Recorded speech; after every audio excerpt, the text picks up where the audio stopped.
ഈ ജാതിയും മതവും കാരണം എത്ര പ്രണയങ്ങളാണല്ലേ പാതി വഴിക്കില്ലാതായി പോകുന്നത്. എത്രയോ പേരുടെ സ്വപ്നങ്ങളാണ്. ഇവിടെ ജീവിച്ച് മരിച്ചു പോയ എത്രയോ പേർ ഈ ഒരൊറ്റ കാരണം കൊണ്ട് ഒന്നിക്കാൻ കഴിയാതെ പോയിട്ടുണ്ടാവാം.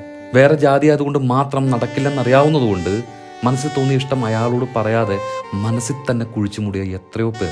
ഇതൊന്നും നോക്കാതെ പ്രണയിച്ചു പോയി വിവാഹത്തോട് അടുക്കുമ്പോൾ ഈ സിസ്റ്റത്തെ അവഗണിച്ചുകൊണ്ട് മുന്നോട്ട് പോകാനുള്ള ധൈര്യമില്ലാത്തതുകൊണ്ട് മാത്രം സ്വന്തം പ്രണയത്തെ ബലി കൊടുക്കുന്നവർ. ആകാശം ഇടിഞ്ഞു വീണാൽ പോലും താങ്ങി നിർത്താൻ കെൽപ്പുള്ളവരായിരിക്കാം ഈ രണ്ടുപേർ. പക്ഷേ ഈ സിസ്റ്റത്തെ ബ്രേക്ക് ചെയ്യാൻ കഴിയുന്നില്ല. കാരണം വീട്ടുകാർ.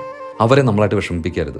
നമ്മൾ ഇത്രയൊക്കെ വളർത്തി വലുതാക്കിയതല്ലേ എന്ന നന്മയുള്ള ചിന്ത. പക്ഷെ മക്കൾ ഇത്ര വലിയ ത്യാഗം ചെയ്തിട്ടാണ് വന്നിരിക്കുന്നതെന്ന് വീട്ടുകാർ ഓർക്കാറില്ല കേട്ടോ. അവർക്കിത് അത്ര വലിയ ത്യാഗവുമല്ല. കെട്ടുന്നത് ഒരു കൊട്ടേഷൻ ടീമിനായാലും കുഴപ്പമില്ല, സ്വന്തം ജാതിയിൽ നിന്നാവണം. അവിടെ അടിയും വഴക്കും ആയാലും ഡൈവോഴ്സ് ആയാലും ആത്മഹത്യ ചെയ്താലും കുഴപ്പമില്ല, സ്വന്തം ജാതിയിൽ നിന്നാവണം. ഇവിടെ വീട്ടുകാരുടെ മെയിൻ പ്രശ്നം എന്താണെന്ന് അറിയോ? നാട്ടുകാരും ബന്ധുക്കളൊക്കെ എന്ത് പറയും, അവരുടെ മുഖത്തൊക്കെ എങ്ങനെയോ നോക്കും. ആർക്കൊക്കെയോ ആരുടെയൊക്കെയോ മുഖത്ത് നോക്കാൻ വേണ്ടി, ആരുടെയൊക്കെയോ മണ്ടനാശയങ്ങളെ സാറ്റിസ്ഫൈ ചെയ്യാൻ വേണ്ടി, ആരുടെയൊക്കെയോ ഇല്ലാത്ത അഭിമാനത്തെ സംരക്ഷിക്കുന്നതിന് വേണ്ടി രണ്ടുപേർ അവരുടെ പ്രണയത്തെ, അവരുടെ ജീവിതത്തെ വേണ്ടെന്ന് വെക്കണം. ഈ പ്രകൃതിയിലെ രണ്ട് ജീവികൾക്ക് അവരുടെ ഇണയെ തിരഞ്ഞെടുക്കുന്നതിന് വേണ്ടി ആരുടെയൊക്കെയോ സമ്മതം വേണം. ആ സമ്മതം കിട്ടണമെങ്കിൽ ദൈവത്തെ ആരാധിക്കുന്ന രീതി സെയിം ആവണം.